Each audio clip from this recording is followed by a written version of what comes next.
Kif ngħixu l-quddiesa. Fil-ġimgħat li għaddew, ħarisna lejn l-elementi kollha tal-quddiesa. Ejjew nippruvaw naraw liema partijiet tal-quddiesa nistgħu ngħixu barra mill-Knisja, fil-ħajja ta' kuljum. Fir-riti tal-bidu, meta s-saċerdot jilqana fil-Knisja, narfu li aħna diversi imma maqudin fl-imkien, eżiż għal xulxin, aħwa u wulied l-istess missier.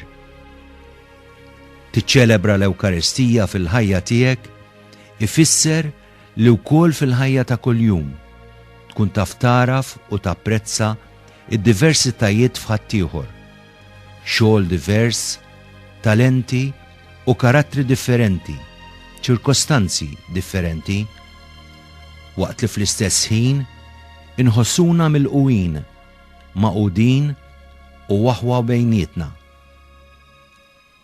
Fl-att penitenzjali fil-bidu tal-quddiesa aħna narfu l-inqasna. Għalhekk ukoll barra mill-Knisja jeħtieġ li narfu in-nuqqasijiet tagħna u nitolbu skuża. Bħalma jagħmel Alla, aħna wkoll jeħtieġ li nqiegħdu l-fiduċja tagħna f'kull bniedem, ukoll jekk dan jiżbalja.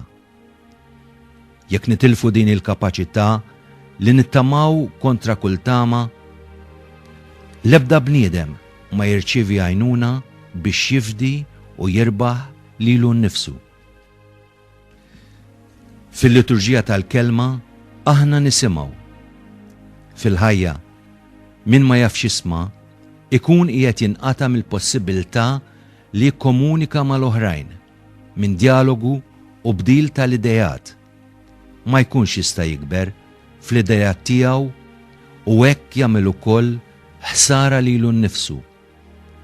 Imma jibqa' dejjem veru li l-kelma li għandna nisimgħu hija wkoll fuq kollox dik ta' Ġesu, għax minn din il-kelma jirċievi l-valur tiegħu il-kliem l-ieħor kollu.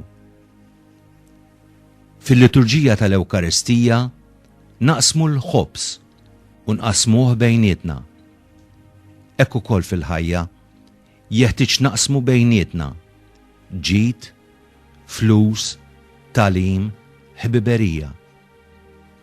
Ewkaristija tfisser ratt il-ħajr.